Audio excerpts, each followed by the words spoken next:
Buenas, aquí estamos. Perdón, llegué un minuto tarde y vamos, como siempre, a esperar que se vaya sumando gente. Mientras tanto, quiero decir que quiero dedicar esta clase especialmente a mi viejo Carlos Ayala, que era arquitecto, que murió hace unos años, a quien quiero mucho y a quien le debo todo, junto con lo que le debo a mi vieja y a gente muy importante para mí.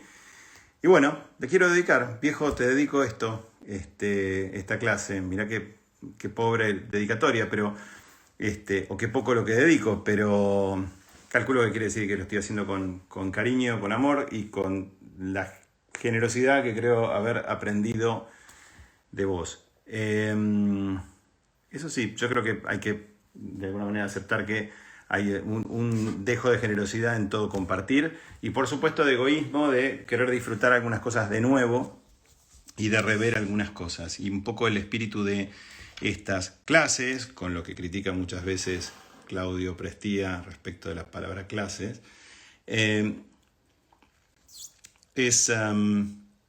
es de alguna manera revolver, o sea, revolver un poco lo que uno tiene, revisar, cuestionar, pensar y, bueno, eventualmente compartir. Mientras espero y laburo con la bombilla que está medio tapada, les quiero comentar una cosa y quiero aprovechar. Bueno, gracias a todos y gracias a los comentarios y las cosas que voy recibiendo y escuchando, y también gracias muchas a la gente que sigue esto desde lugares muy distintos y en situaciones muy distintas y que acompaña y que ayuda y que da mucho. A ver, hola Marina, que está Marina escribiendo, que recomiendo que lean lo que escribe, que está muy bien. Marina, bienvenida también, gran amiga.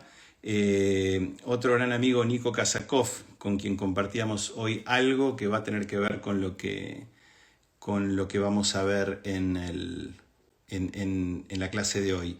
Y algunos comentarios que me parece que van a estar buenos que vamos a compartir. Quiero comentarles algo y quiero ver, y lo voy a repetir seguramente cuando haya un poquito más de gente.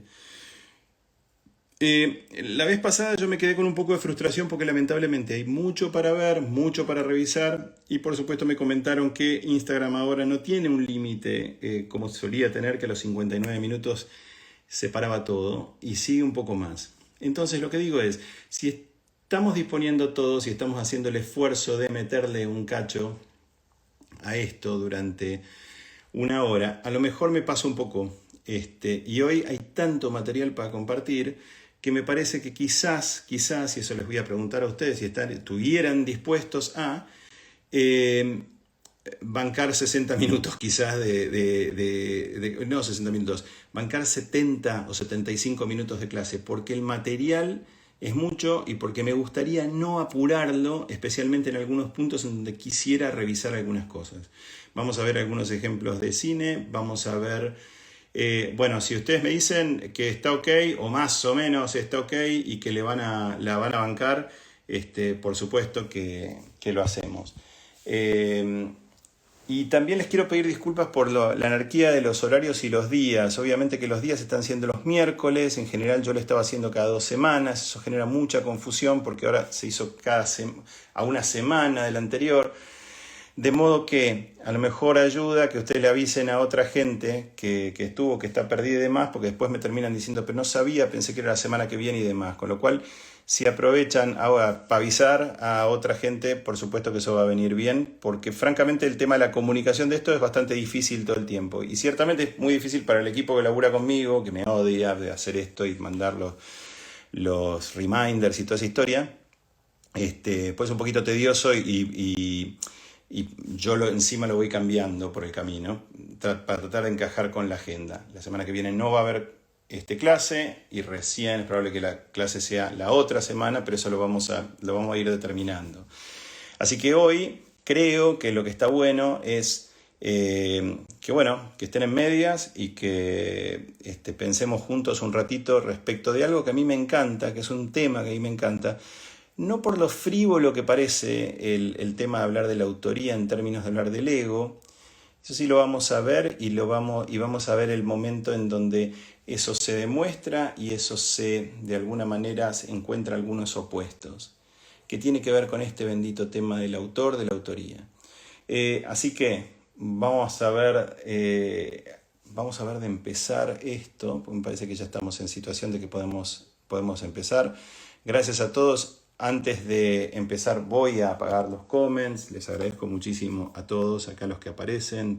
No tuve mucha posibilidad de leer todo, pero gracias y por decir gracias y por todos esos saludos y demás. Así que buenísimo. Acá hay alguien que dice que además de medias está en guantes, cosa que me parece que es una buena previsión. O quizás tienen los guantes puestos en los pies, no tengo idea.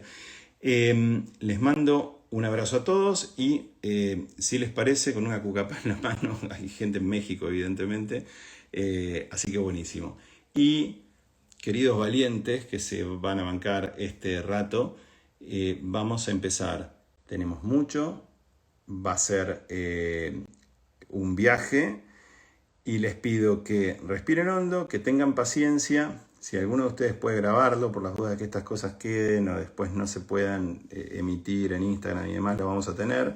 Y si alguien puede armarse apuntes o documentos, qué sé yo, siempre vienen bien porque por ahí en un futuro una de las ideas que tengo es tratar de poner todo esto en una especie de librito de apuntes que se puede imprimir y que lo pueda tener toda la gente que estuvo en esto. Pero esto es una idea medio aventurada que la estoy tirando ahora y no sé si la voy a poder cumplir.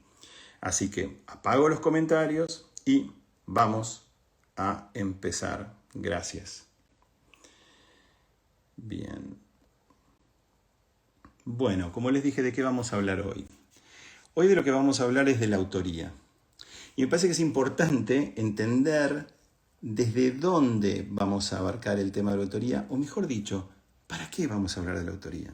Entonces, primero de todo, lo que vamos a tratar de entender es una cosa que quizás es previa a este tema, y ahora sí voy a cambiar la pantalla y voy a decir que la autoría en realidad es la autoría de ¿qué? Bueno, se supone que la autoría es la autoría de una idea, ¿verdad? O sea, creo que lo que estamos diciendo con esto es que alguien tuvo una idea, ¿sí? Y en general, cuando se definen las ideas, y esta ha sido una discusión en la que yo he estado muchas veces y que me he cuestionado y que me he planteado y demás, se tiende a terribles simplificaciones, de las que yo seguramente también soy culpable o responsable, en las que se le exige a la noción de idea que sea una especie de criatura derivada de la conjunción de dos elementos, que vamos a llamar muy elementalmente, ya que estamos hablando de elementos, como una cosa A o un ente A y un ente B. ¿Hasta acá? Tenemos que idea tiene que ver con algo que sí está en la etimología de idea, que es dúo, ¿sí? Que es la dualidad. La idea sí hay un elemento que tiene que ver con el dúo ahí. Entonces idea pareciera tener intrínsecamente esta especie de dualidad o esta especie de dos elementos. Nos vamos a meter un poquito más adentro de esto de los dos elementos. Y lo que vamos a hacer, si a ustedes les parece o si tienen ganas, es tratar de entender qué son esos dos elementos y después vamos a ponernos a entender si efectivamente se trata de dos elementos o es un poquito más complicado. Creo que sospechan que es un poquito más complicado, pero vamos a ir camino a camino, baldosa a baldosa, y vamos a tratar de entender cómo funciona esto. Vamos a decir que estos dos elementos, y los vamos a poner acá, son, qué sé yo, una manzana y un avestruz. So, A es una manzana y B es un avestruz. Bien, hasta acá lo que tenemos es una especie de fábula. Vamos a decir que es la fábula del avestruz y la manzana. Suena bastante bien. Las fábulas en general tienen unos nombres que son ridículos y geniales, y entonces podría perfectamente existir. Es más, no he googleado si existe la fábula del avestruz y la manzana, pero perfectamente podría existir, en donde algo pasa entre un avestruz y una manzana. Bien, ahora vamos a tratar de entender algo que me parece que es bastante importante, que si tenemos en A una manzana y en B un avestruz, lo que quizás nos podemos empezar a plantear acá es algo un poquito más específico. Y lo más específico que nos vamos a empezar a preguntar es, por ejemplo, ustedes se pueden preguntar y podemos jugar con eso, es una manzana, pero ¿qué manzana?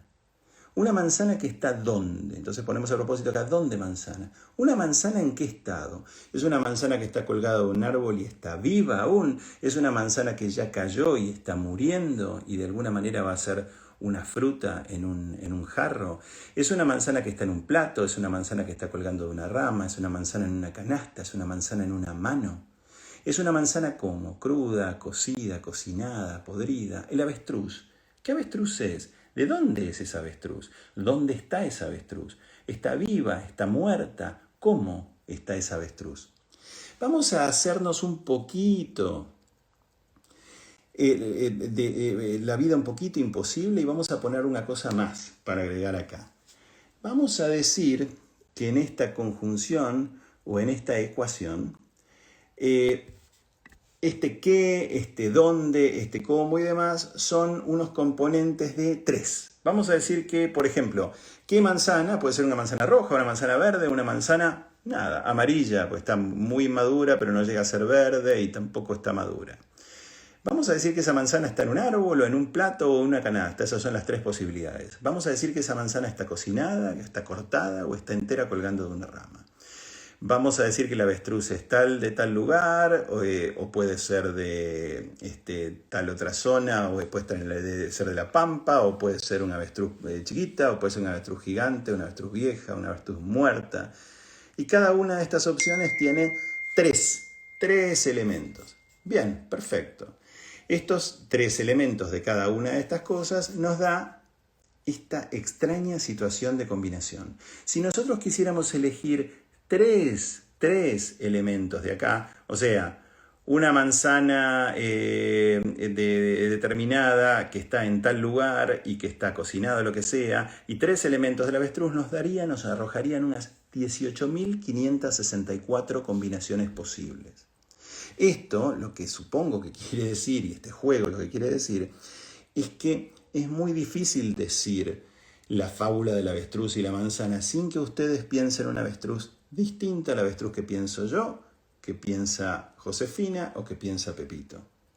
Ahora vamos un poquito más allá y vamos a decir que a lo mejor las variantes son 5 de cada uno. O sea, ¿qué manzana? Pueden ser 5 tipos de manzana o pueden ser 10 o lo que sea, porque cada uno vive en un país distinto y piensa en las manzanas de una manera y en circunstancias distintas. Si pasaran a ser 5 de cada cosa y tuviéramos que elegir la manzana, del qué, el dónde, el cómo, de cada una de estas cosas, nos daría que hay 593.775 combinaciones posibles. O sea, empieza a operar una cosa en donde esto de la manzana y la avestruz empieza a ser muchísimo más específico de acuerdo a en quién cae esa manzana o en quién cae esa avestruz. Y ahí empezamos a pensar en el quién. ¿Qué quiere decir pensar en el quién? Que básicamente lo que estamos diciendo es ¿quién ve esa manzana? ¿Quién ve esa avestruz? O el quién manzana, quién avestruz. Y ahí pareciera ser que esa es la cuestión. Porque acá viene la primera revelación para conmigo. No digo que esta sea una revelación gigante para ustedes. Es más, probablemente esto ustedes lo saben o intuitivamente lo saben. Una idea no se deriva de la unión de 2 cosas, evidentemente. A lo que estamos llegando es que muy probablemente una idea se deriva de la unión de 3 cosas. De un A, que dijimos que era una manzana, de un B, que dijimos que era un avestruz, y de un C, que diremos ahora que es Carlos, que elige una manzana determinada, que elige una avestruz determinada y que las elige uniéndose de una manera determinada.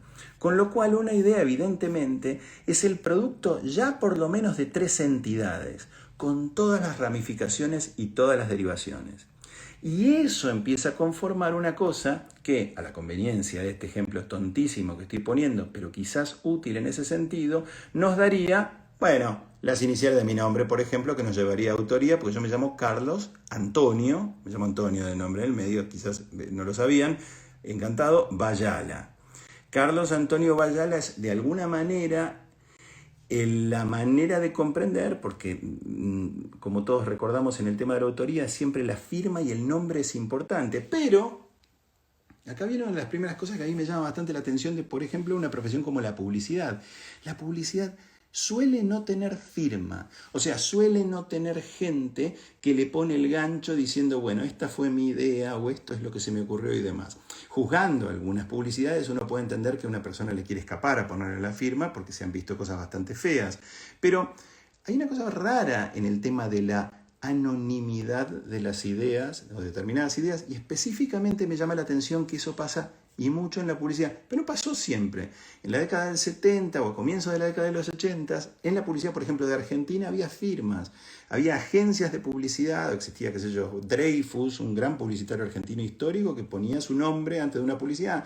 Entonces uno decía, bueno, esto es algo de un tal Dreyfus, mirá vos, voy a ver una publicidad que supuestamente es buena porque tiene la firma de un flaco que se siente orgulloso de haberlo hecho. Eso no pasa en la mayoría, inmensa mayoría de la publicidad que nosotros vemos. Y llama un poco la atención y quiero entender por qué pasa eso, pero sobre todo quiero entender algo que me parece más importante. ¿Qué pasa con la obra, que es en definitiva lo que más nos importa, cuando la autoría empieza a operar? Y vamos a poner algunos ejemplos de cosas que se han hecho mucho y por determinados artistas y por muy diferentes artistas durante muchísimos, muchísimos años.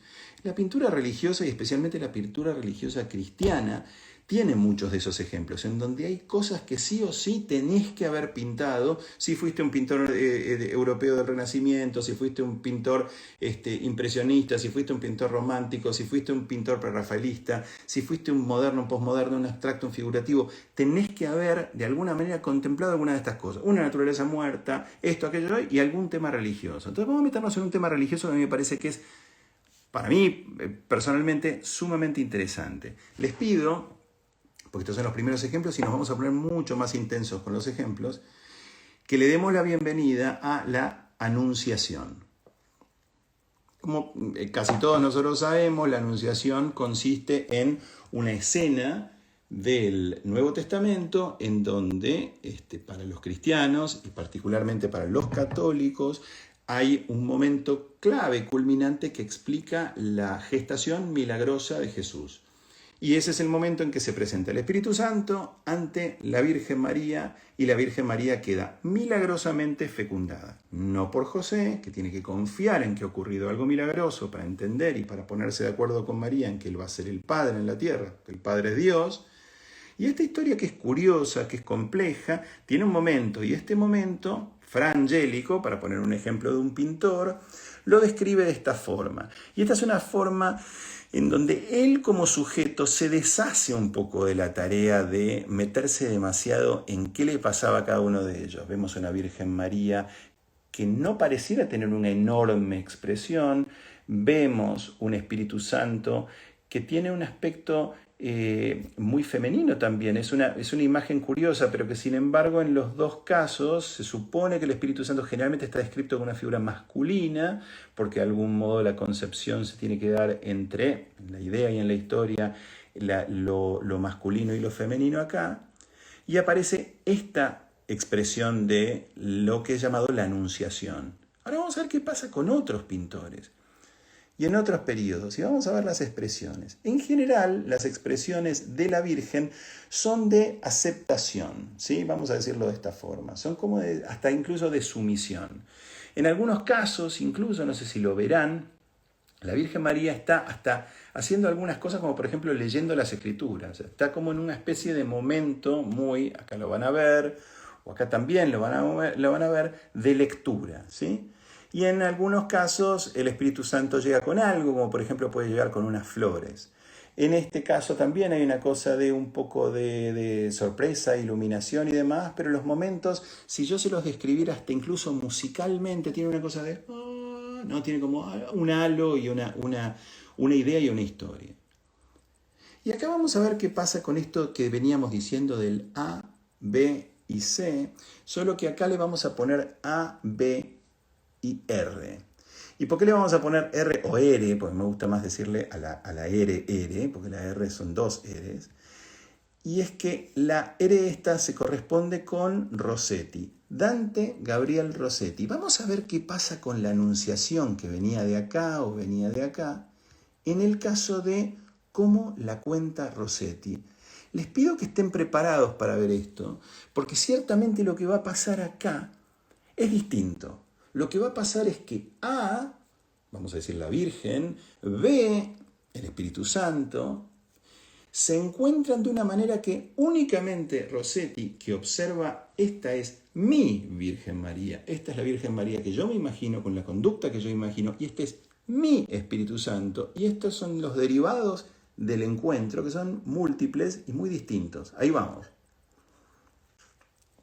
Creo que es uno de los ejemplos que a mí más me gusta de la pintura, y quien me conoce un poquito sabe que me ha animado muchas veces a ir a la Tate Britain, acá, que es la Tate chiquita, solamente para ver este y 2 o 3 cuadros más, pero muy especialmente para ver este cuadro. Ahí vamos. Vieron que la Virgen María está descrita en general como una especie de ser que acepta y que entiende, que comprende lo que está pasando. Rossetti no acepta esa idea para nada y hace una cosa muy distinta. Lo que hace Rossetti es mostrar a una Virgen María muerta de miedo. Y esto ya de por sí a mí me resulta sumamente interesante. Es, ¿qué hace? Y no lo quiero vulgarizar, pero de alguna manera ocurre, es ¿qué hace este tipo acá? ¿Qué hace este ser acá? Que encima, no sé si se dan cuenta, pero que en los pies tiene unas llamas. O sea, que ha llegado como una especie de aparición que llama fuertemente la atención, que tiene, a juzgar por el contorno de su brazo, un contenido viril importante, que le viene a traer una flor, pero que no lo viene a hacer de una manera, no tiene alas, por ejemplo, no lo viene a hacer de una manera muy angelical, sino de una manera que casi que es una entrada o una disrupción en la vida, en la alcoba, por decirlo de alguna manera, o en el lugar en donde ella debería estar tranquila durmiendo. Hay 2 o 3 cosas que a mí me llaman mucho la atención de esta joya que creo de Rossetti, que es la expresión de la Virgen, el lenguaje de su cuerpo y cómo de alguna manera está sobrecogida por la situación, completamente frágil y sintiéndose muy frágil en esta ecuación. Y luego tiene algunas indicaciones que ya pertenecen más a un símbolo, que es esa tela celeste, que de alguna manera representa, ¿sí?, el carácter divino de la llegada de esta especie de ser, y este paño rojo que está colgando con unas flores ahí, que puede identificar diferentes cosas. Identificar a la vida, identificar a la muerte de Cristo, identificar a la sangre, identificar al cáliz. Bueno, son muchísimas especulaciones, pero lo cierto, y lo que creo que vale la pena entender, es que acá hubo varios contando la misma historia. Y de golpe, ese A y ese B de la dualidad de la historia no nos alcanza para nada y lo tenemos que explicar con un A, B, C o un A, B, R. Hablando de autores y hablando de alguna manera de personalidades y de historias, yo quiero referirme a un ser llamado Juan Forn. Juan Forn, que falleció hace unos días y fue una noticia terrible para Argentina y para todos los que amamos los libros y leer y el placer de la lectura, que es un placer que él sin duda nos inspiraba también, o apoyaba o ayudaba a inspirarnos. Y al morir ocurre algo que es muy interesante que hace Rep, que es el historietista, el gran historietista de Página 12, que hace un pequeño homenaje con esto en particular. Pero fíjense qué interesante lo que dice, porque va a colación de este tema. Lo que dice es de alguna manera una frase que es de Juan Forn, y lo dibujan lindísimamente a él con un cigarrillo y con un perrito, y dice: las historias no tienen dueño.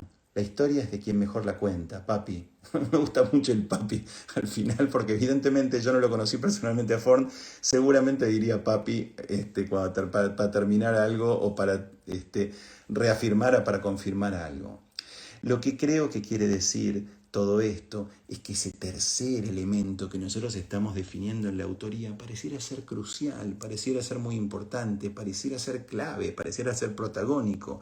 Pareciera ser que no hay otra posibilidad en la creatividad y en la unión de una cosa con otra en una idea que sumarse uno a la idea, ¿verdad? Y sin embargo eso también lo vamos a discutir, pero por lo pronto seamos abogados y buenos abogados en favor de que la autoría vale y vale la pena, porque representa una cosa que es interesante en esa R que decíamos de Rossetti, que es la R de revelarse, y esto quiere no ser un juego de palabras, y revelarse, las dos cosas. Revelarse significa contar tu propia historia de esto, o sea, revelate ante las historias que te han contado los demás, y revelá algo que te pasa a vos con esa historia. ¿Qué te pasa a vos con la anunciación? Es un poco la pregunta. ¿Qué te moviliza de esa anunciación? ¿Y qué se te encapricha hacer respecto de eso? ¿Por qué lo estás haciendo? ¿Dónde está tu capricho? Hablando de capricho, y voy a cambiar violentamente de una cosa a la otra, voy a ponerles un ejemplo de algo que no tiene que ver para nada con el mundo de la pintura y que tiene que ver con el mundo del cine. Pero no un mundo de cine culto, sino un mundo de cine quizás de culto, porque esta es una película de culto, de Mel Brooks y Gene Wilder. Quien no haya visto esta película, se la recomiendo fuertemente, que es una película muy importante, creo, de ver, que se llama El joven Frankenstein. Y en El joven Frankenstein hay una escena, si no la vieron, les pido por favor que la vean, pero hay una escena que es clave. Si les tuviera que reducir la historia del joven Frankenstein estaría siendo muy injusto, pero básicamente es la historia de Frankenstein y la historia de Frankenstein contada en tono cómico y en nota cómica. Pero Gene Wilder, que es un genial actor, fallecido lamentablemente, Mel Brooks sigue vivo con una muy buena cantidad de años, pero sigue vivo. Gene Wilder tiene una idea en esta película, que es la idea de que cuando el doctor Frankenstein, trae a la vida a este ser monstruoso y demás, lo presenta al público y a la comunidad científica. Y cuando lo presenta a la comunidad científica y lo presenta en público, lo va a hacer caminar, lo va a hacer de alguna manera hablar para mostrar. Bueno, Gene Wilder tiene otra idea. Y la idea es que de la manera que se lo va a presentar a la comunidad científica es a través de un acto musical, una escena musical. Les pido por favor que vean un pedazo de esta escena para entender el valor que tiene esto desde el capricho de Gene Wilder. Ahí vamos. If you're blue and you don't know where to go to, why don't you go where fashion sits? Different types who wear a day coat, pants with stripes, or cutaway coat, perfect fits. Dressed up like $1 million trooper, trying mighty hard to look like Gary Cooper. Come, let's mix where Rockefellers walk with sticks or umbrellas in their midst. Me es muy difícil no reírme viendo esto porque la película es obviamente toda absurda, pero esta escena en particular es tremendamente absurda, fuertemente graciosa. Por eso les pido, no les quiero arruinar más de la película, les pido que la vean. Quienes no la hayan visto tienen una suerte enorme porque la verán por primera vez. Pero lo que sí creo que ocurre es algo que el mismo Gene Wilder cuenta, y tengo la fortuna de tener, además de ver la película, de tener este DVD que tiene los comments en el DVD y tiene los comentarios de Gene Wilder acá. Y en los comentarios de Gene Wilder acá, Gene Wilder en un reportaje cuenta que cuando escribió las primeras páginas de este guión, incluyó la escena esta de esta escena rarísima de On the Ritz. Y cuando Mel Brooks, que dirigió la película y la escribió junto con él, ve la escena y dice, pero no tiene sentido. No tiene, o sea, la película en general no tiene sentido porque es cómica, desde ya tiene una cosa que es bastante ridícula todo el tiempo, pero esto es demasiado off, demasiado ridículo. Y se lo cuestiona 1, 2, 3, 4 veces. Gene Wilder casi que no le aguanta los trapos a esto, porque hay que tenerlo a Mel Brooks del otro lado, que es un genio, haciendo este tipo de críticas. Pero defiende porque él, Gene Wilder, va a ser el actor de la película. O sea, él va a estar metido. Él es A-B-W, vamos a poner de Wilder, metido dentro de la historia. O sea, haciéndose cargo como autor y como actor de la historia. Y en esa doble función, él explica que está dispuesto a jugarse el pellejo de hacer una escena tan ridícula. Si ven cómo labura Gene Wilder en esta escena, cada vez que el monstruo dice... él está muy serio, se toma muy en serio esta situación y eso hace mucho más gracioso el efecto del absurdo que está ocurriendo. Bueno, finalmente Mel Brooks se va y vuelve con todo un guión, y en el guión está incluida toda la escena y a Gene Wilder le sorprende cómo, habiendo estado tan en contra, Mel Brooks vuelve con esa escena muy bien descrita. Porque él la va a dirigir. Entonces le pregunta a Gene Wilder, pero, bueno, entonces, ¿estás de acuerdo con que vamos a hacer esa escena? Dice, sí, la única razón por la que te cuestioné tantas veces es porque quería ver cuán convencido estabas. O sea, quería ver cuán autorizado estabas. Cuánta autoridad y cuánta autoría había en vos en esto. Cuánto de vos había. Para decirlo de alguna manera, cuánta garra le estabas poniendo a esto, que no quiere decir otra cosa que cuán autor te sentías de esto. Y esto sí es muy importante porque en los caprichos se empiezan a ver algunos detalles de autor. Quien no haya visto esta película, es otra película que recomiendo, pero es una película mucho más ácida y que probablemente le disguste a mucha gente, porque tiene un humor negro terrible y se llama Altra. Quien haya visto esta película, bueno, sabrá de qué se trata, pero son pocos probablemente los que la vieron. Y es una película de un tal Gustave de Quervern, y es una, que, si no me equivoco, es una película belga, aunque él tiene algo de conexión con Finlandia. Todo el criterio de la película es tremendamente finlandés, y la película está, el lenguaje y la presencia de alguien que es Kaurismäki, ni más ni menos, que aparece en la película como actor. Kaurismäki, el director. Si habrán visto alguna película de Kaurismäki, El hombre sin un pasado, por ejemplo, es una gran manera de comenzar, o Nubes pasajeras, dos películas que recomiendo mucho de él. Vamos a ver qué pasa en una escena que no tiene sentido de la película Altra, y que creo que sí tiene sentido porque me parece maravilloso, y es en el medio de la película, que está protagonizada por dos tipos que quedan postrados, cada uno en una silla de ruedas, se odian entre ellos, pero tienen que viajar juntos un montón de tiempo en un montón de cosas, van los dos en su silla de ruedas odiándose, y paran en un bar. Y en este bar escuchan una canción que estoy convencido que al director le encanta, porque a mí me encanta, que es Sunny, de Bobby Hebb, que es un temón, pero esto es Sunny traducida y cantada por este personaje que se llama Bully Lanners. Creo que lo van a disfrutar de todas maneras. Ahí va.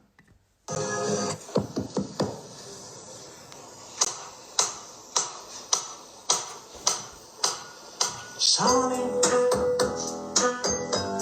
if I can have a dose, I can't think of a plan. Sonny, if I can have a dose, I can't think of a plan. Oh, you dig in the bones, I can light it the sun. You can stop at the phones, I can stop my baby. Sonny, once of you, I love you. Miren que la cámara empieza a abrir y se empiezan a ver algo de los personajes que miran esto. Miren lo que son el casting y la falta de expresión de todos.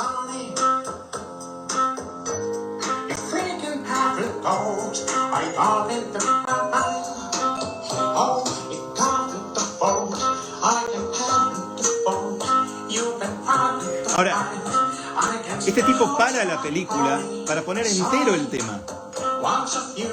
Miren las caras.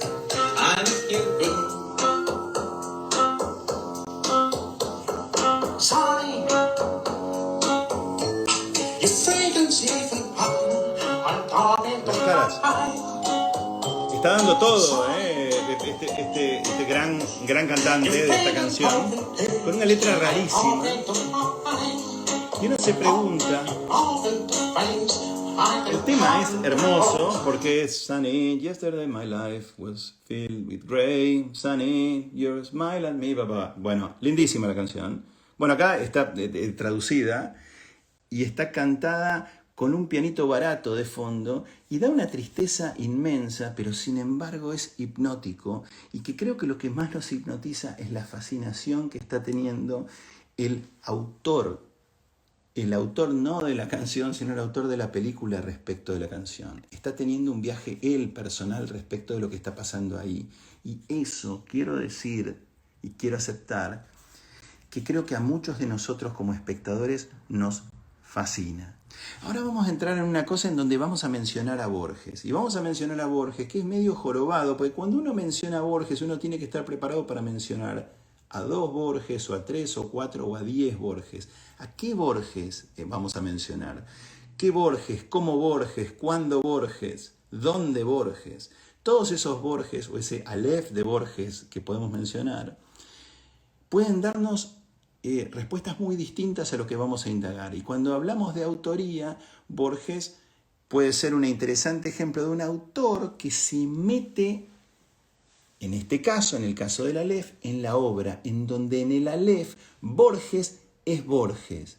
Y no sé si recuerdan, pero la publicidad es anónima en esto. ¿Qué quiero decir con la publicidad anónima de Borges es Borges? En el Aleph, no sé si recuerdan, al comienzo del Aleph, hay una mención a la publicidad. Pero si no lo recuerdan, se los leo porque lo tengo acá. Y por supuesto dijimos que la publicidad es en general anónima, es esa cosa que está ahí colgada y nadie le da mucha pelota, y está muy bien que no lo hagan. Pero acá él empieza con un nombre y un apellido, y él después dirá algo de sí mismo en la obra y se va a poner, porque él, en el Aleph, no sé si lo recuerdan, es Borges. Y ahí vamos. Él dice: la candente mañana de febrero en que Beatriz Viterbo murió, después de una imperiosa agonía que no se rebajó un solo instante ni al sentimentalismo ni al miedo, noté que las carteleras de fierro de la Plaza Constitución habían renovado no sé qué aviso de cigarrillos rubios. El hecho me dolió, pues comprendí que el incesante y vasto universo ya se apartaba de ella y que ese cambio era el primero de una serie infinita. A mí me volvió loco este dato, pero no porque mencione a la publicidad, que me importa un rábano ese caso, pero porque la elección de la mención de un cartel de cigarrillos dice una cosa maravillosa sobre el tiempo, sobre el mundo cambiando y el universo cambiando a partir de un dato anecdótico. No sé si les pasa, pero cuando uno viaja y vuelve a un lugar, a mí lo que me ha pasado en general es que si volvés a los 6 meses, los edificios no han cambiado, la fisonomía de una ciudad no cambia, pero toda la cartelería cambió, todos los carteles de publicidad cambiaron. Hay otro cartel de ropa, hay otro cartel de lo que fuera, de vinos, hay otros carteles distintos. Cambió la fisonomía de los carteles, que son bastante grandes y bastante presentes en las ciudades. Él, Borges mismo, tiene un momento hacia el final, que es cuando está yendo a la casa de Dante Argentino Ranieri, creo que es. Y en un momento determinado él dice: Beatriz Elena Viterbo, Beatriz querida, Beatriz perdida para siempre, soy yo, soy Borges. Él en su obra dice: soy yo, soy Borges. Esto es muy interesante porque en un rato vamos a ver que él escribió un artículo. Y ese artículo, que lo tengo acá y que por ahí ya lo puedo soltar, se llama La nadería de la personalidad. Y explica muy bien cómo el psicologismo y la exageración del yo y demás ha hecho que, de alguna manera, la obra se convierta en una especie de sujeto autorreferencial en donde hay demasiado de uno metido ahí y lo critica fuertemente. Y entiendo la crítica. ¿Y saben por qué entiendo la crítica? Porque entiendo la crítica desde acá también. Cuando Unamuno y cuando Cervantes habla del Quijote, Cervantes empieza hablando del Quijote diciendo que no es de él. Esto ya es una primera genialidad. Empieza diciendo que son unos papelitos que encontró tirados en el piso de un tal, supone él, Moro Cide Hamete de Menengeli. Y que a partir de eso él empieza a recoger algunas cosas que no son para nada de él, sino que son de otro. Esto ya es un dato tremendamente moderno en la novela y es un dato muy interesante de cómo Cervantes trata de despegarse de su propia obra de una manera tan inteligente y tan rara, tan sumamente creativa.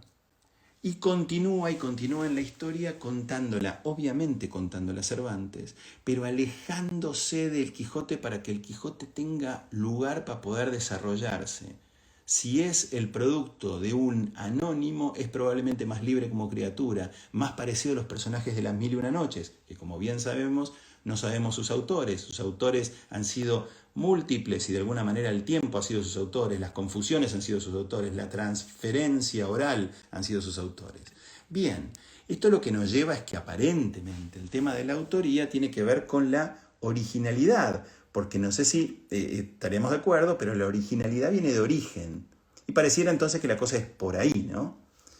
Y acá es donde empiezan a aparecer algunas cosas bastante distintas.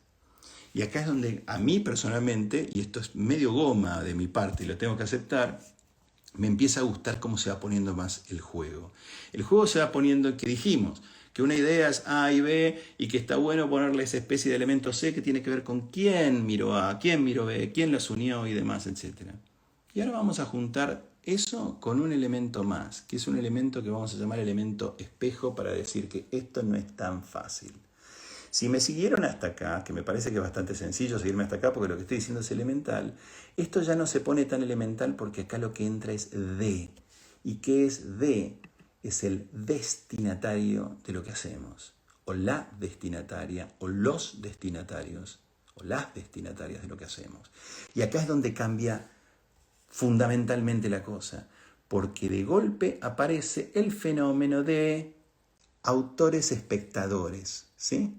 Los autores, espectadores, ¿y qué pasa? Les voy a mostrar un par de ejemplos, y los tengo acá en un DVD que está bueno, que son unos cortometrajes, y en esos DVDs, con estos cortometrajes vamos a ver dos ejemplos que espero que les gusten, que son algunas comprobaciones a partir de un ejercicio que hace un tal John Smith, que tuve la posibilidad y la fortuna de conocer en la universidad acá en Londres, y que me parece un tipo maravilloso y un gran observador. Y lo que hace es actúa como autor y espectador de lo que hace y juega con el rol de espectador. Esto que lo mencioné en una clase el año pasado, pero que no le hice demasiado énfasis, les pido que presten un poquito de atención cuando lo ven. Se llama La niña que está mascando chicle y va por acá.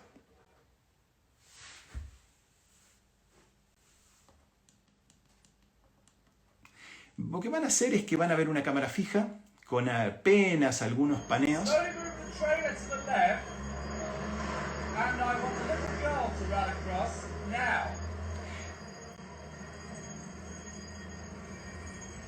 Hold that trailer there.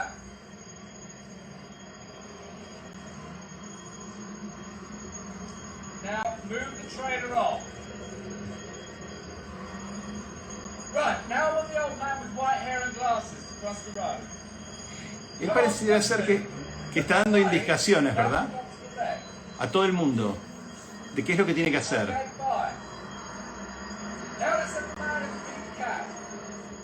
Put the cigarettes in your mouth. Pónse el cigarrillo en la boca, el tipo se pone el cigarrillo en la boca. And I want the two girls to come in from the right. Quiero las dos niñas que vengan de izquierda a derecha, o de derecha a izquierda, mejor dicho, perdón.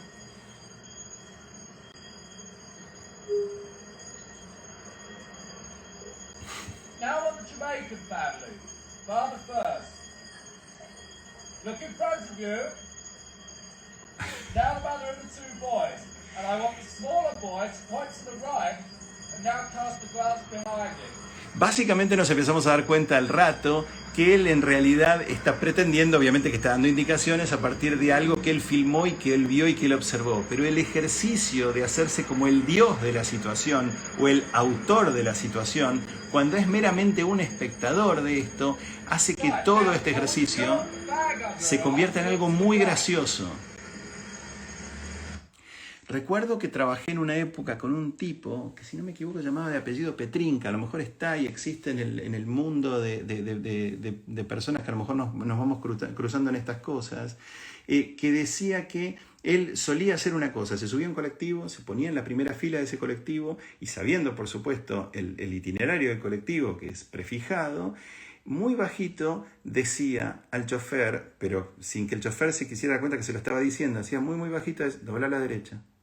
Y claro, obviamente que el colectivo, él sabía que tenía que doblar a la derecha y el colectivero sabía que tenía que doblar a la derecha. Frena, ¿viste? Claro, bueno, el semáforo rojo frenaba. Pero bajito todo esto, ¿eh? Volvió a arrancar de vuelta, doblar a la izquierda. Tenía que doblar a la izquierda. Y obviamente la irritación del colectivero ante un estúpido que estaba haciendo este ejercicio, que era ni más ni menos que darle indicaciones, supuestamente indicaciones sobre una cosa que evidentemente iba a pasar, era absolutamente indignante y a mí me parecía un ejercicio tremendamente irritante que merecía la paliza probablemente, pero genial, porque con lo que estaba lidiando era con el rol del espectador, el rol del autor, la determinación de quién está construyendo la historia y quién no está construyendo la historia, cuando en realidad es una historia prefijada, ni el colectivero la define ni el espectador la define, estaba predeterminada. hay algo acá de una especie de juego con el tema del libre albedrío. Y bueno, hay alguna cosa que tiene que ver con eso. Y yo les quiero mostrar algo que tiene también que ver. Y esto sí es muy, muy raro este material. Espero que disfruten ver una cosa que tiene que ver con Martin Parr. A ver. ¿Es Home? Creo que es este, ¿no? A ver si... A ver, paren. Un segundito. Ah, no es acá, perdón. UK Images. Esto es un corto de Martin Parr, del fotógrafo Martin Parr, que es muy famoso por ser un gran fotógrafo de la realidad y sobre todo de las clases trabajadoras inglesas en situación de ocio, ¿sí? Pero en este caso él aprovecha y hace una cosa que es más interesante y hace observaciones sobre quienes observan. Les pido que miren un poquito porque hay una o dos escenas que me parece que están buenas de ver. Una de las cosas que él hace es irse con turistas ingleses en Gran Bretaña y observa a quienes observan.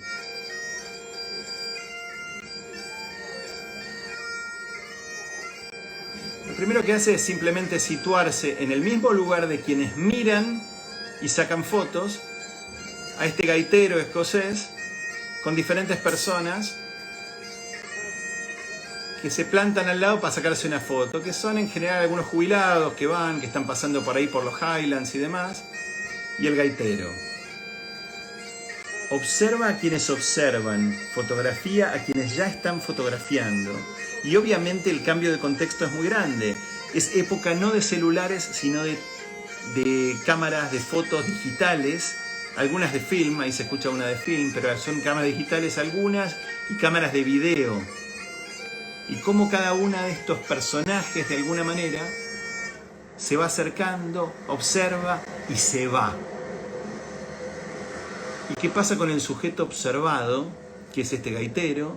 Y cómo el gaitero se convierte en este ser que para de tocar, porque obviamente no tiene mucho sentido que siga tocando, pues se fueron los que son los observadores. Y luego observa esto, observa a una mujer observando a su marido. Miren esto, observa a mujer observando a su marido jugando al golf en un golfito. Tira una vez, no la emboca. Va a tirar otra vez, es torpe, no la emboca. Va a tirar otra vez. Y lo más lindo es cómo él observa con la calma que Martin Parr observa esto. Va a tirar otra vez y ¿qué creen que va a pasar? No emboca. Y va a tirar una cuarta vez, aunque probablemente esté mal que tire 4 veces porque debería haber tirado 3. Pero su frustración lo lleva a tirar una vez más. Y por supuesto no emboca. Ahora la va a mirar a su mujer.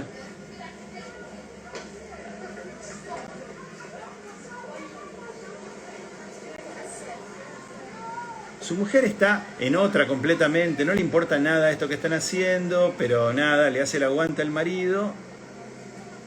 Y ahí va.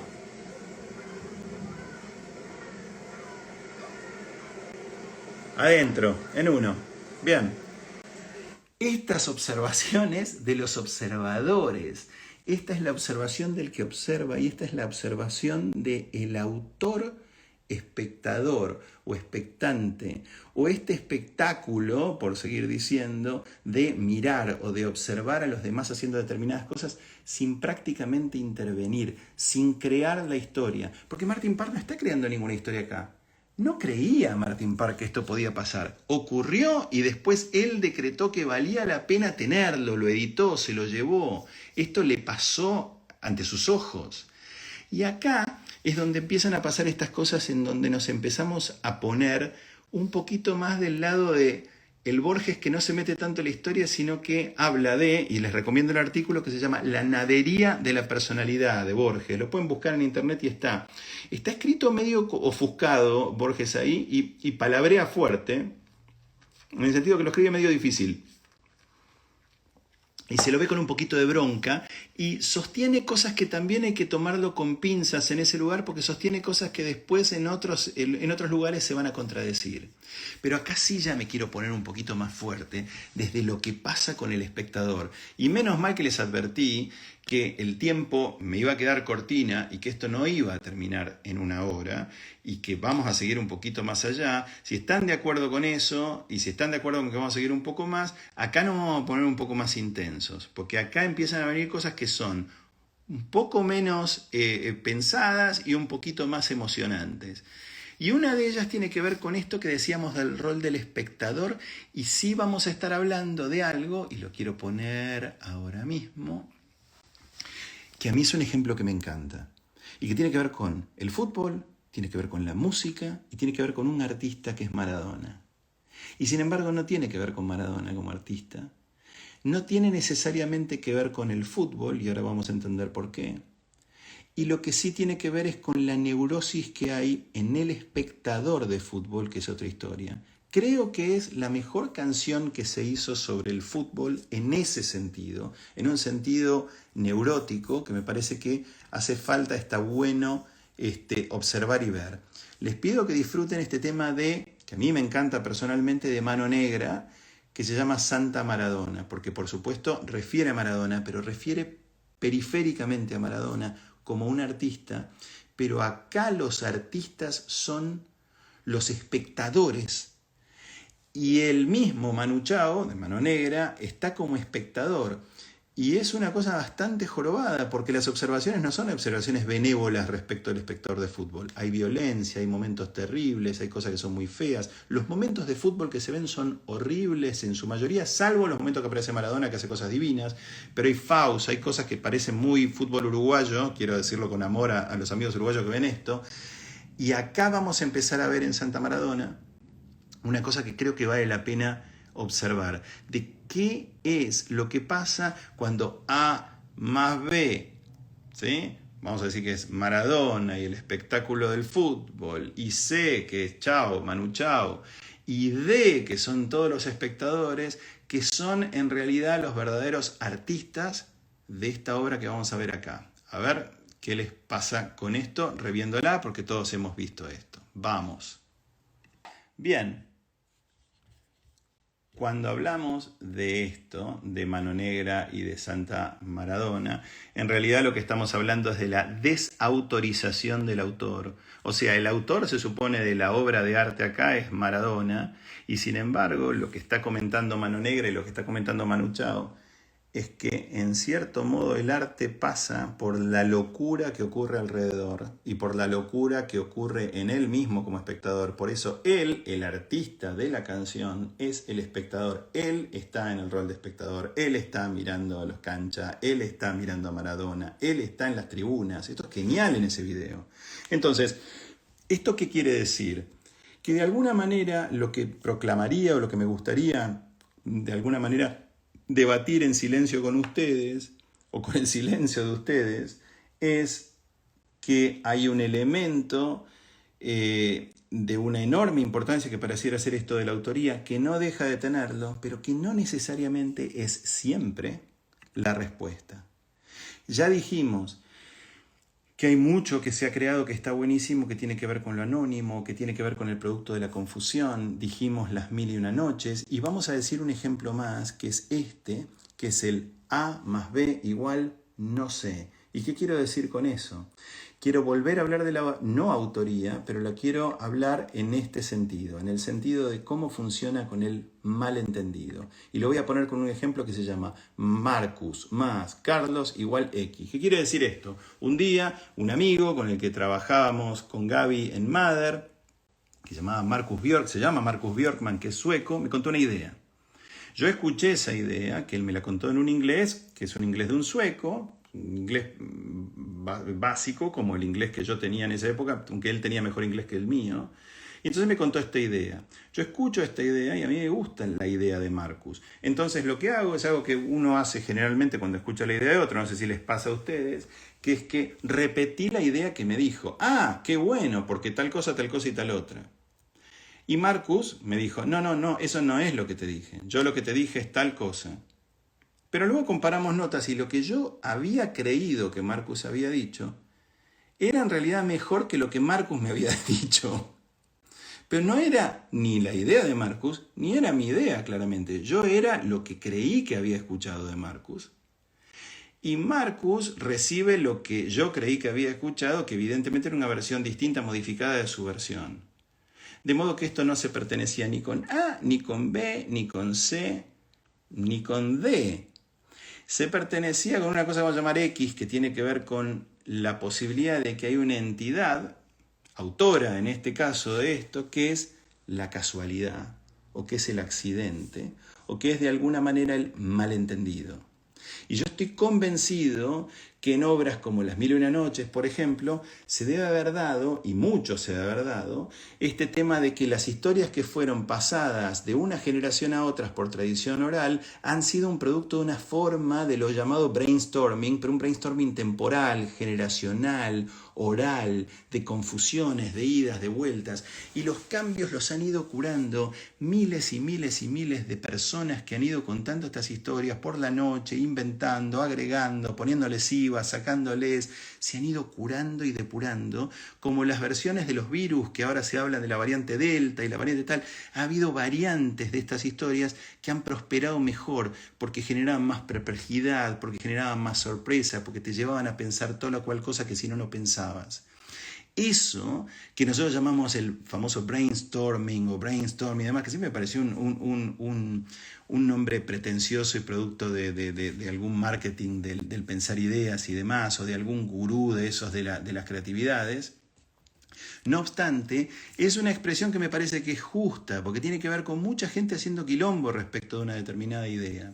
Y acá sí me quiero ir a uno de los grandes temas de esta noche, para mí, que es Gremlins 2. Yo les advertí que iba a hablar de Gremlins 2 en su momento, y generalmente lo que advierto que voy a hablar no lo hablo, con lo cual estoy hasta yo incluso sorprendido, porque tengo tiempo como para hacerlo. Dijimos vamos a estar 10-15 minutos más, así que me imagino que la toleran. No puedo creer que la misma gente que estaba se quedó. Así que estoy como bastante relajado y pensando que la estamos pasando más o menos bien. Así que con esa especie de idea mía, completamente mía, de la que me hago responsable, quiero hablarles de Gremlins 2.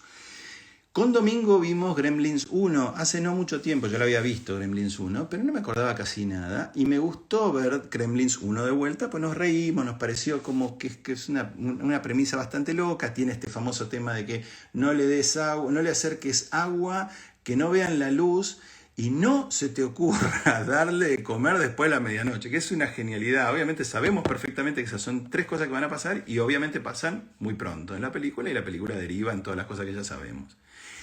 Pero Gremlins 2 tiene otra cosa que a mí me gusta y que me gusta muchísimo, que es consciente de la sospecha que recae sobre ella, que no es necesaria esa película. O sea, si Gremlins 1 era una película innecesaria, Gremlins 2 es doblemente innecesaria. En general el arte es innecesario y las películas son innecesarias si este fuera el caso.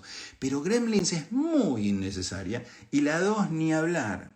Y los que escriben la historia, la escriben con la impunidad de quien sabe eso, pero con enorme inteligencia. Y hay un sketch que supongo que habrán visto, y Nico Kazakov me decía hoy justamente, y se lo acordaba cuando hablaba de Gremlins 2, que es de Key and Peele, no sé cómo se pronuncian estos, pues son de Comedy Central, y a mí me encanta este sketch. Es un gag que me parece que es muy genial, y les pido por favor que lo vean, porque tiene que ver con la suposición de cómo se hizo el brainstorming de la película Gremlins 2. Está en inglés y en algún momento quizás ustedes les voy a ir tirando alguna de las pautas, pero básicamente se está pensando en el guión de Gremlins 2, está el editor del guión con un montón de guionistas diciendo, bueno, acá estamos, vamos a hablar de Gremlins 2.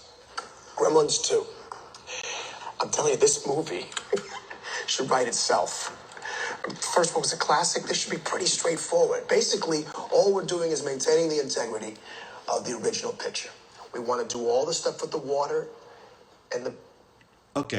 Él está contando que obviamente que la película va a ser fácil en realidad escribir esto, porque ya sabemos todo que yo hasta que aparece este personaje que está acá atrás, que les prometo que va a ser muy genial en todo lo que va a pasar de acá adelante, porque él se va a presentar como el encargado de secuelas de Hollywood, básicamente de todas las productores, y está especializado en secuelas. Ahí va. Can we help you? I'm sorry. Let me introduce myself. Hi, y'all. My name is Star Magic Jackson Jr. I'm the Hollywood sequel doctor. So studio just brings me in to oversee things when they about to drop a deuce. So that's why I'm here, but don't mind me. I'm just going to be over here. Y'all Voy a estar do your tranquilo, thing. no voy a molestar. Okay. Let's brainstorm. Adam.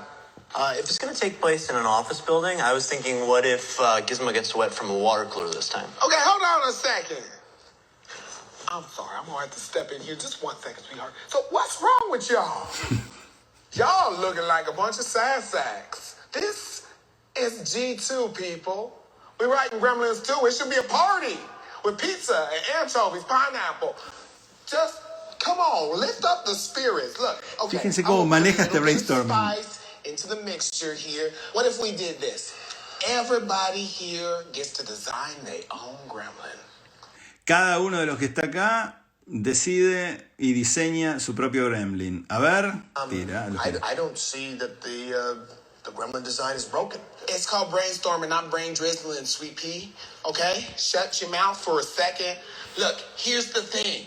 None of this is final. So you mean, like, what if there was, like, a brainy gremlin? A brainy gremlin. You talking about a gremlin with glasses who could talk and sing New York, New York? That's brilliant. It's in the movie done. Whoa, you said that nothing was final. That was before I heard the words brainy and gremlin in the same sentence together. It's done. I love it. It's in the movie next. What about a spider gremlin? You mean a gremlin with 8 legs and a thorax just catching pretty ladies in a web in an office building? Oh my God, it's in the movie. I love it. Next. What about a bat gremlin? You mean a gremlin with leathery wings just flying around, flip-flopping, bust through a wall, make a perfect bat symbol in the wall, get outside, get in some wet concrete, jump up on a building and just dry in place like a gargoyle gremlin? We are cooking with gas now. I love it. It's in the movie next. Could there be a female gremlin? Lipstick, boobies, bitch, you have me a little gremlin but JJ. I love it so much that it's not only in the movie, but it's definitely in the movie. There's no backsies on that one, no penny taxis. That's in the movie. Ok, básicamente si ustedes ven toda esta escena y la ven entera, que es muy graciosa entera, y se llega a un final en donde descubrimos que efectivamente todas esas cosas pasan en la película, nos damos cuenta que esta película ha sido 2 o 3 cosas a la vez. Entiende su propia especulación ridícula y de marketing de qué puede funcionar, pero lo hace con una enorme inteligencia. La película Gremlins 2 en ese sentido es muy punk, es muy inteligente en un montón de cosas, es absurda, es un poco arbitraria y obscena en todas las decisiones que tiene, qué sé yo. Sí, por supuesto que tiene todo eso, pero lo que tiene es producto de una cosa un poco desaforada que se ríe de la autoría en el sentido purista, de que bueno, hay que ser fieles con determinado libro. Acá no hay libro, era un disparate, es una serie de discusiones. Gente de Warner Bros., cuando hacía dibujos animados en Bugs Bunny y demás, juntaban a 5 o 6 autores y decían determinada cosa sobre cómo se iba a caer un gorila de una cornisa de un edificio cuando Bugs Bunny le pone una cáscara de banana. Se va a resbalar y ahí dejaban 5 o 10 minutos que 6 o 7 escritores tiraron diferentes cosas. Hasta que uno de los escritores iba a decir, cuando está cayendo se escucha el sonido de un avión de Stuka de la Segunda Guerra que cae haciendo... Y eso va a durar 2 segundos, que va a ser muy gracioso porque ese solo efecto va bla, bla, bla, bla. Y eso resulta más gracioso que las ideas que tiraron otros en el grupo y termina llegando a la final y al corte final. Esos procedimientos tan impunes de que los americanos lo hacían y muchísimo en las coautorías o en escribir todos juntos, es ser muy desfachatados respecto de la tarea de curar determinada idea de determinada autoría, con lo cual acá ya nos estamos peleando con la idea original de que había una autora o un solo autor. Acá hay varios, y acá hay varios en una especie de rol de laburar en conjunto, de reírse un poco de la propia originalidad o el origen de la obra, de faltarle el respeto y de actuar un poco varios de los escritores como espectadores de uno de los escritores tirando la idea. Y ahora les voy a mostrar una cosa que creo que ahonda un poquito más en el asunto, y es, ¿qué pasa con el artista que es receptor y que luego es artista de nuevo? Y esto se los quiero explicar de la mano de Richard Thompson. Yo tuve la suerte de hacer algo con Richard Thompson. Richard Thompson es una gloria del rock, y si ustedes chequean un poquito los antecedentes y miran una banda que llamaba Fairport Convention, van a encontrar a Richard Thompson, que era el gran guitarrista y el líder de esa banda. Escribió montañas de canciones maravillosas, y en el último disco yo tuve la fortuna de colaborar con él. Gracias al fotógrafo Vincent Dixon hicimos la tapa. No nos aprobó el sello discográfico la tapa de Richard, sí Richard, pero Richard aprobó el título que yo le sugerí para su disco, que era Still, que lo hizo. Y les quiero mostrar una cosa de Richard Thompson, que es una gloria del rock y un tipo muy tomado muy seriamente por el mundo culto del rock, y una cosa que hace con esta canción que ahora les voy a mostrar.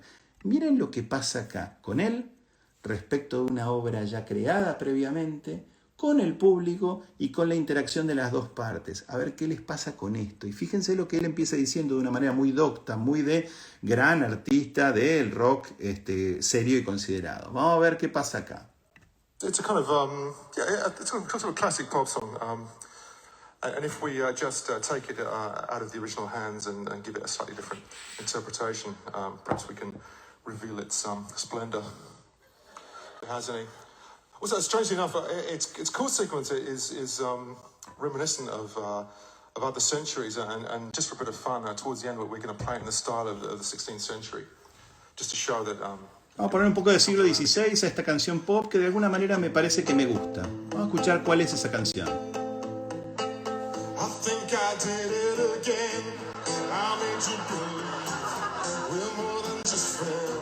La gente se ríe, ¿verdad?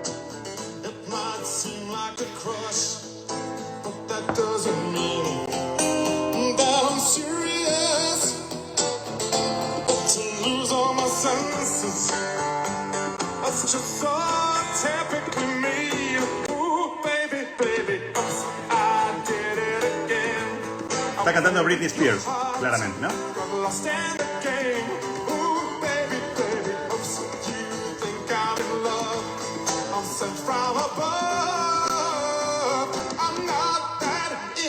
Ahora pasa algo muy interesante con el público. Ya el público no se ríe. Y ya el público se acostumbró a que este tema, evidentemente, en las manos de Richard Thompson por lo menos, está revelando algunas cosas que están buenas. Porque este artista que fue espectador y que es artista le está cambiando el contexto al tema. Entonces la letra la tomamos más en serio y la escuchamos de nuevo. Y algunos versos no están nada mal.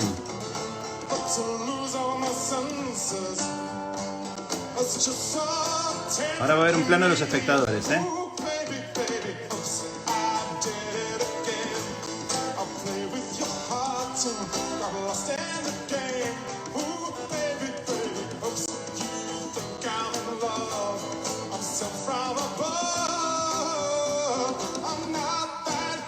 Y de golpe miramos al público y nos damos cuenta de que evidentemente el tema está bueno.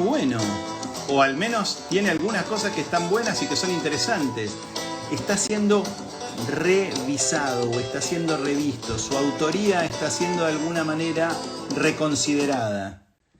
Y cuando vemos eso, nos metemos en el último layer antes de que termine todo esto de la noche, que a mí es el que más me gusta, y por eso de alguna manera me animé a quedarme un cacho más y quedarme con ustedes, y les voy a pedir estos últimos minutos que se la banquen, porque tiene que ver con esta fusión. No sé si ustedes vieron esto, pero hay una edición especial de una cosa llamada Friends Reunion sobre la comedia Friends, que tiene algo que me parece muy interesante, que explica el brainstorming de la comedia Friends. Nunca fui un fanático absoluto de Friends, pero sí tengo que decir que hay montaña de escenas que me acuerdo y que me han hecho gracia.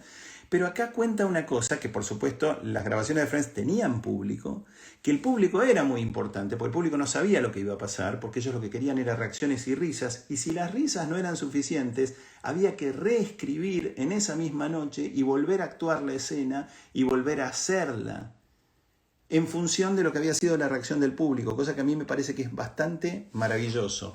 ¿Qué pasa con el público en estado de autoría también?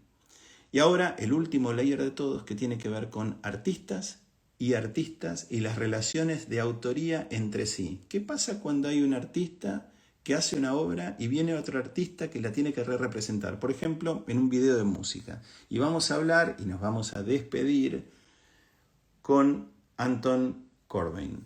Y Anton Corbijn tiene como un par de ejemplos y me parece que está bueno que rebobinemos antes de ver este primer ejemplo a un video que no es de Corbijn, que es de Queen, pero que destaca, que de alguna manera revela un momento que fue muy polémico en un video que ellos hicieron de un tema que ustedes, por supuesto, seguramente muchos de ustedes lo van a reconocer, que es I Want to Break Free, y toda una cosa que generó muchísima discusión y muchísima polémica en su momento. Les voy a poner un poquito para ver si nos estamos acordando de este video. Mírenlo, no es de Corbijn, por supuesto, pero es de Queen, y va a tener relación con algo que les voy a mostrar después. Ahí vamos.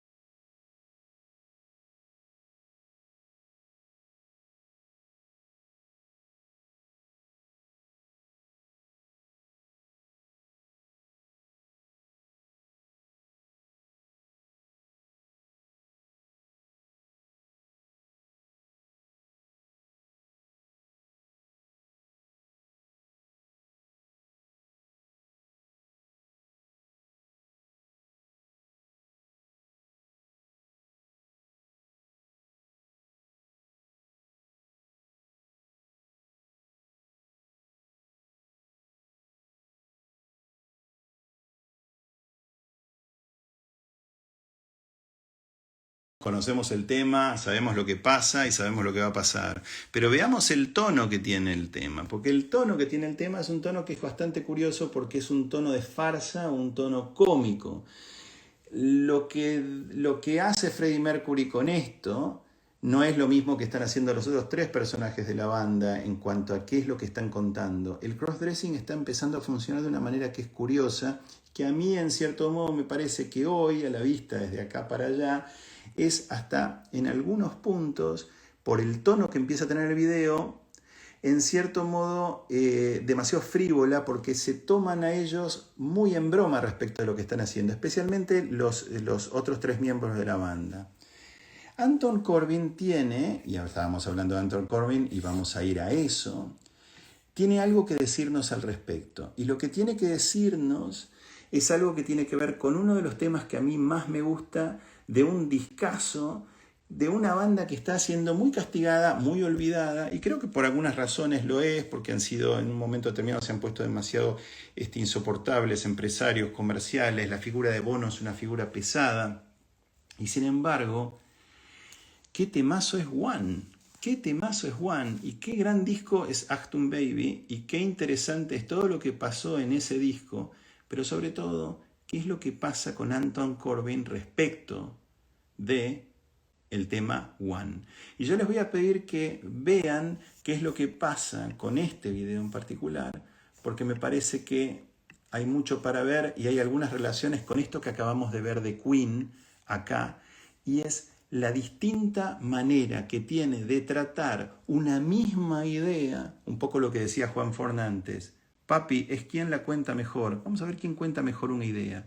Y vamos a ver qué pasa con una idea que Corbijn entendió muy bien de este tema y que YouTube no entendió, porque este video no está. Yo he visto los comentarios de Bono respecto a este video, y cuando él describe el video, uno se da cuenta que no entendió necesariamente lo que Corbijn quiso hacer. Y hasta quizás, un poco con lo que pasaba que Unamuno dice que Cervantes no entendía muchas veces el Quijote, yo creo que a veces le pasa a Bono que no entendió la propia genialidad de una canción que es de él y de ellos, y que es maravillosa para mí en muchos sentidos, especialmente en el sentido de lo que pasa a mí personalmente, y sin ponerme muy musicaloso, con los acordes, con la guitarra y con la melodía, además de que la letra es lindísima. Así que vamos a ver, espero que les guste el video. Hay dos versiones de este video porque hubo mucho lío con este que les voy a mostrar acá, de Corbin y el tema. Ahí vamos. Se produjo todo tipo de líos acá porque me pasé de la hora y ya me cortó. Es como una especie de milagro si hay alguien que se está sumando de vuelta a esto, pero queda un ratito con dos temas y era el final de lo que quería mostrar. Si ustedes tienen paciencia y ganas de volver a sumarse, voy a esperar un poquito. No puedo creer que haya gente que está resumando a esto, pero ciertamente estamos en un gran momento con este tema de YouTube. Así que lo que voy a hacer es, mientras se va sumando la gente, voy poniendo esto y ustedes fíjense dos o tres cosas que me parecen importantes. Hay 4 layers en este video. El ego de la banda y la autoría de la banda en esto, que es la banda que está tocando. Un layer. 2 layers. El papá de Bono, que aparece ahí, que uno se pregunta ¿por qué aparece? Bueno, la canción pareciera ser que tiene que ver con esto de carry each other, we get to carry each other. Y hay algo ahí de padre e hijo que parece interesante respecto de One y el amor, etc. El layer 3, que tiene que ver con la libertad de Berlín, Achtung Baby, toda la historia y demás, y en donde Corbin, con una enorme inteligencia y sensibilidad, empieza a fluir en la idea de la sexualidad o en la rigidez de la sexualidad. Es como si esa caída de muros y de cosas y demás fuera una caída de barreras y de distancia y de diferencias y de comprensión sexual. Por eso es que acá no hay crossdressing y estoy en desacuerdo con Bono cuando dice he decided to put us as drugs. No tiene nada que ver esto. Acá no hay una de alguna manera una recreación estereotípica de ningún tipo. Lo que está haciendo es ponerlos a ellos en dos situaciones, en situaciones mujer, en situaciones hombres, y poner en crisis esa idea y empezar a trabajar como artista de esa idea. Por eso lo genial que tiene el video, a diferencia de los chistes del video de Queen, es que no se están riendo. Fíjense que cada vez que aparece YouTube y aparecen los miembros de YouTube ahí, no se están riendo. Son retratos muy lindos de ellos como mujer. Tienen cosas que me parece que son enormemente valiosas de considerar. Miremoslos acá. Es impresionante la cantidad de veces que ya se cortó. Yo tengo la sensación de que hay una idea de que tenemos que terminar, de que nos están tratando de cascotear el rancho y nosotros seguimos. A mí me parece que es maravilloso que ustedes se la sigan bancando, que haya ahí unos bravos. Hay como una barra brava que me parece que sigue presente, que me llama mucho la atención. Pero acá lo que estamos viendo es en realidad una obra que es de Anton Corbijn. Y Bono sí lo dice, y no quiero desacreditar a Bono. Bono, temazo, YouTube, temazo. Esto empieza con The Edge tirando esos acordes, aparentemente. One, no con letras, sino con música.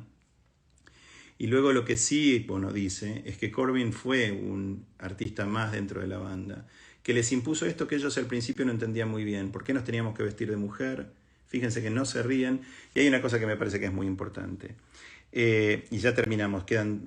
La verdad es que quedan 8 minutos más, pero ya que estamos, ya que se la están aguantando tan fuerte, les voy a mostrar lo que creo que es más importante de todo esto, más allá de que creo que este es el momento más importante para entender tanta cosa del artista, con el artista, la autoría, y lo que pasa cuando un autor pone en las manos de otro autor su obra para que la interprete a través de una representación cinematográfica, fílmica, un video y demás. Qué diferentes son las comprensiones y cuánto más ricas. Acá lo que nos estamos jugando es, ¿tiene sentido aferrarnos fuertemente a la idea de autoría? ¿O tiene sentido que a veces respetemos la idea de autoría, a veces soltemos un poco lo férreo de la autoría, a veces entendamos que el público puede entrar como miembro autor de eso, a veces todos los elementos juntos pueden participar de esa combinación, que son algunas de las actividades más creativas que puede tener uno, que es la percepción de hasta dónde llego con mi ego, desde dónde permito otros egos, desde dónde admito el destinatario de eso como parte creativa del asunto. Bueno, obviamente que el tema sigue. Y es divino todo lo que pasa acá. Y obviamente el papá de Bono que está por morir. El papá de Bono muere no mucho después de la filmación de este video.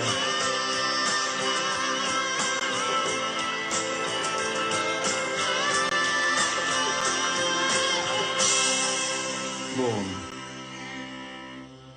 este choque. Y ahora sí, voy a apagar los comentarios un segundo.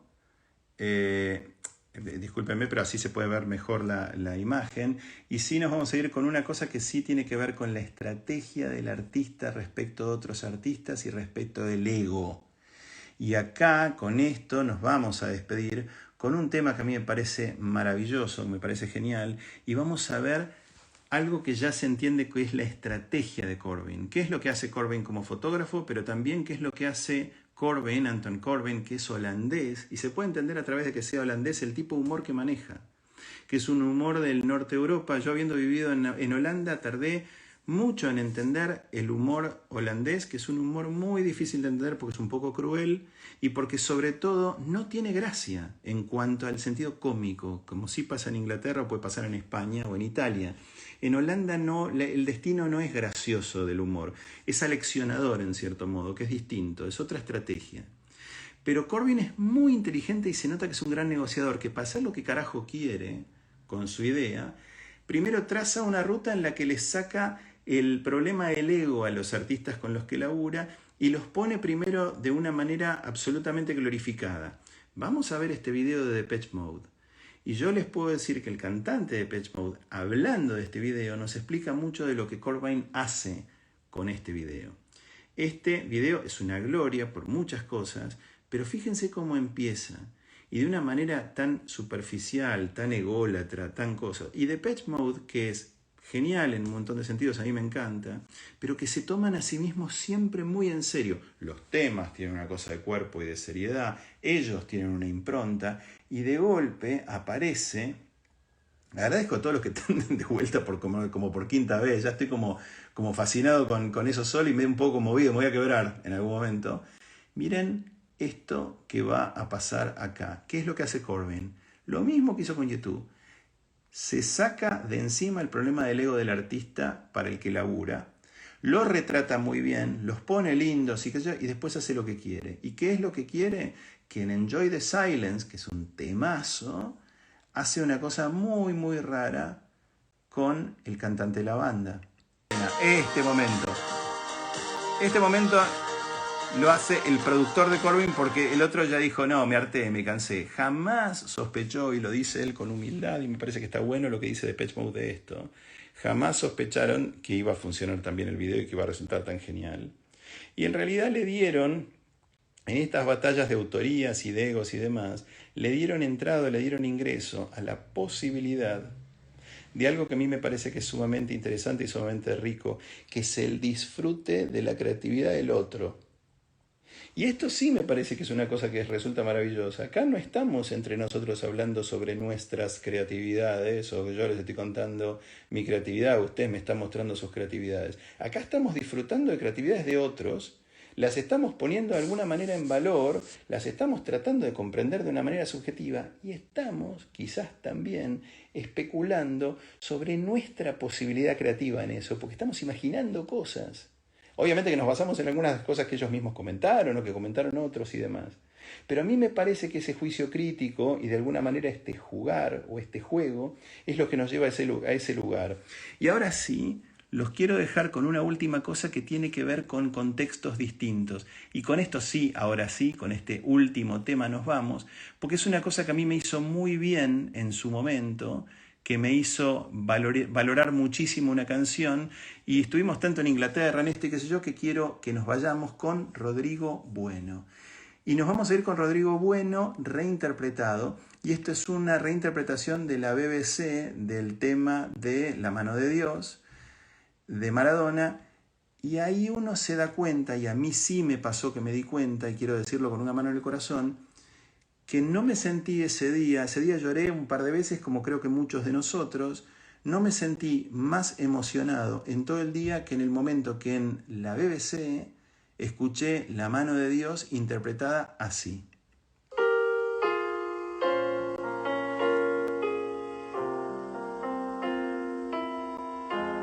Muy interesante esto, ¿no?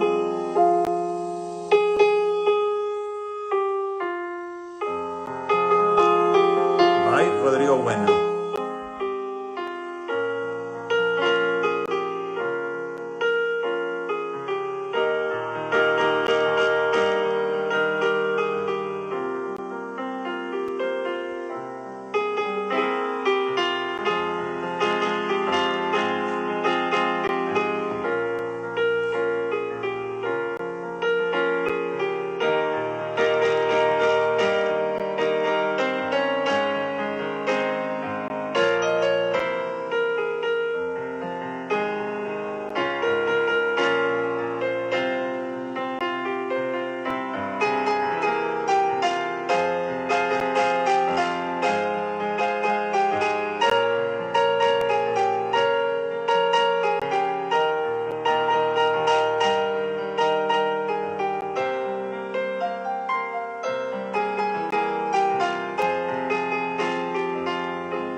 Qué lindo este momento.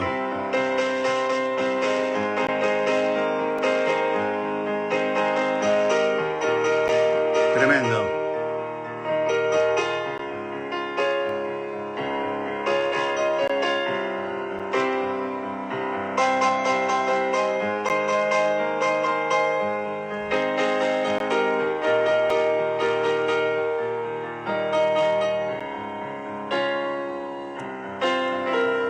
Y si lo piensan de alguna manera, acá lo que estamos hablando es de dos artistas muertos. Rodrigo, que hizo esta canción hermosa, que es una canción muy humilde y muy linda y muy sincera sobre Maradona, y Diego. Y hay una reinterpretación que lo que creo que quiere decir es que más allá de quién es el autor, quién no es el autor, somos autores, somos coautores o somos espectadores, creo que la pregunta que nos queda es, ¿somos partícipes de un hecho artístico o no? ¿Lo estamos disfrutando? ¿Lo estamos viviendo? ¿Estamos siendo parte de eso? Que disfruten. Les mando un abrazo grande y gracias por haber bancado tanto. Un abrazo grande, grande. Chau.